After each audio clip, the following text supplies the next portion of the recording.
പയസ്സിനി മാവിന്റെ അതിജീവനത്തിന് 4 വർഷമാകുന്നു. സുഗതകുമാരി ടീച്ചർ നട്ടുനനച്ച മാവിനെ പുതിയ ബസ് സ്റ്റാൻഡ് പരിസരത്ത് നിന്നും അടുക്കത്തുവയൽ GUP സ്കൂൾ മുറ്റത്തേക്ക് പറിച്ചു നടുകയായിരുന്നു. നിറയെ പച്ച പുതച്ച് കണ്ണിന് കുളിർമ പകരുന്ന കാഴ്ചയാണ് ഇപ്പോൾ പയസ്വിനി.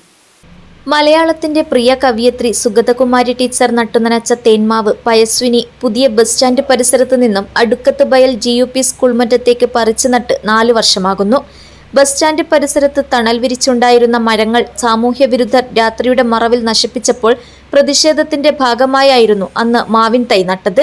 സുഗതകുമാരി തന്നെയാണ് പയസ്വിനി എന്ന പേരിട്ടതും. ദേശീയപാത വികസനത്തിൽ തലപ്പാടി മുതൽ ചെങ്കള വരെ മരങ്ങൾ മുറിച്ചു മാറ്റിയപ്പോൾ പയസ്വിനി പറിച്ചു നട്ട് സംരക്ഷിക്കാൻ ആവശ്യമുയർന്നു.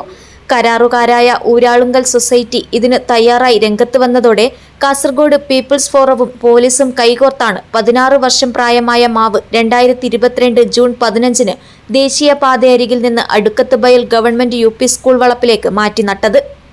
ശാസ്ത്രീയ നിർദ്ദേശങ്ങൾ പാലിച്ച് മാവിന്റെ ഭാവി വളർച്ചയ്ക്ക് തടസ്സമാകാതെ വളരെ ശ്രദ്ധയോടെയാണ് സ്കൂളിലേക്ക് മാറ്റിയത്. നേരത്തെ പൂത്ത മാവ് മറ്റൊരിടത്തേക്ക് മാറ്റി നടുമ്പോൾ വളർച്ചയെക്കുറിച്ച് ആശങ്കയുണ്ടായിരുന്നു. അതൊക്കെയും അസ്ഥാനത്താക്കിയാണ് പയസ്വിനി വളർന്നത്. മാവ് തളിരണിഞ്ഞതും പൂവിട്ടതുമായ വളർച്ചാഘട്ടങ്ങൾ വിദ്യാർത്ഥികളും അധ്യാപകരും പരിസ്ഥിതി സ്നേഹികളും കൗതുകത്തോടെ വീക്ഷിച്ചു വരികയായിരുന്നു. ഇവരുടെയെല്ലാം മികച്ച പരിചരണത്തിൽ നിറയെ പച്ച പുതച്ച് കണ്ണിന് കുളിർമ പകരുന്ന കാഴ്ചയാണ് ഇപ്പോൾ പയസ്വിനി.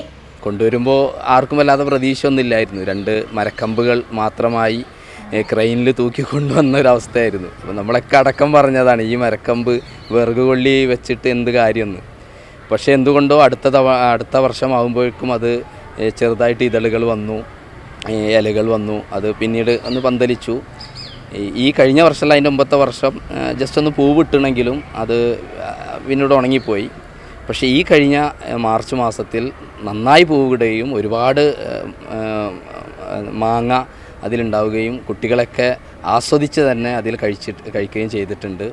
ഏതായിരുന്നാലും ഇങ്ങനെയുള്ള നമ്മുടെ പഴമക്കാർ സുഗതകുമാരി ടീച്ചറെ പോലെയുള്ള ആളുകൾ പ്രകൃതി സംരക്ഷണത്തിന് വേണ്ടി ചെയ്തത് നമുക്കുകൂടി ഭാവി തലമുറയ്ക്ക് വേണ്ടി കാത്തു സൂക്ഷിക്കാനാണ്. നമ്മളും അതിൽ പങ്കുചേരാം. മരണവഴിയിൽ നിന്നും ജീവിത പച്ചപ്പിലേക്ക് മടങ്ങിയെത്തിയ പയസ്വിനിയുടെ അതിജീവന കഥ ആരെയും വിസ്മയിപ്പിക്കുന്നതാണ്. ഓരോ പരിസ്ഥിതി ദിനം വന്നണയുമ്പോഴും ഈ മാവ് തലയെടുപ്പോടെ നിൽക്കുന്ന കാഴ്ച സന്തോഷം നൽകുന്നതാണ്. News bureau, Kasaragod.